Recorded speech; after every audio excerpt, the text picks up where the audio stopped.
మాదిగల హక్కులు ఎస్సీ వర్గీకరణ సాధనకు హామీ ఇచ్చిన బీజేపీకి ఓటు వేయండి. బడుగు బలహీన వర్గాల ఆశాజ్యోతి నరేంద్ర మోడీ ఎంఆర్పీఎస్ జాతీయ అధ్యక్షులు మందకృష్ణ మాదిగ మీడియా సమావేశంలో వెల్లడి. బీజేపీ పార్టీ లక్ష్యం కూడా అదే. అందుకే ప్రధానమంత్రి మోడీ గారు వివరంగా తనదిని అన్ని ఫైళ్లు చదువుకొని ఇది న్యాయమైన పోరాటమని వాళ్ళిద్దరు దగ్గర కలుసుకున్నారు. ఎందుకంటే బీజేపీ పార్టీది కూడా అంత్యోదయ అని లక్ష్యం, అంటే కింది వాడిని మీదికి లేస్తేనే దేశం మీదికి పోతుంది. అంబేద్కర్ గారైనా బాబు జగజీవన్ రామ్ అయినా కూడా ఇదే లక్ష్యంతో వారు పోరాడుకుంటున్నారు.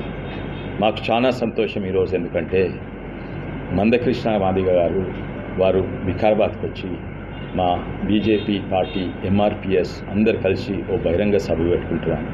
అది నిన్ననే నిర్ణయం తీసుకున్నారు. అయినా కూడా 10,000 మంది కంటే ఎక్కువ.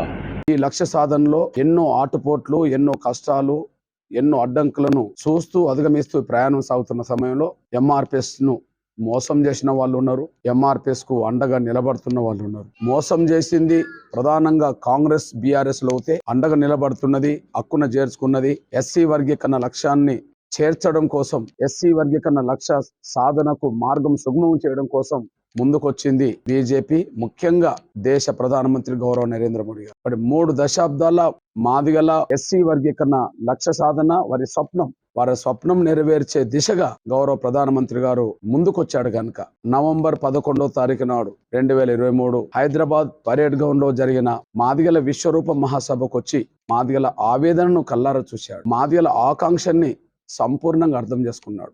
ఈ తెలుగు సమాజంలో, ముఖ్యంగా తెలంగాణ సమాజంలో అత్యంత పేదరికంలో మగ్గిపోతున్న వర్గంగా, అత్యంత సాంఘిక వివక్షతకు, కుల వివక్షతకు గురైన వర్గంగా మాదిగ జాతిని హక్కును చేర్చుకునే ప్రయత్నం చేసి ఎస్సీ వర్గీకరణ లక్ష్యాన్ని సంపూర్ణంగా పూర్తి చేయడానికి వేదిక మీద హామీ ఇవ్వడం జరిగింది.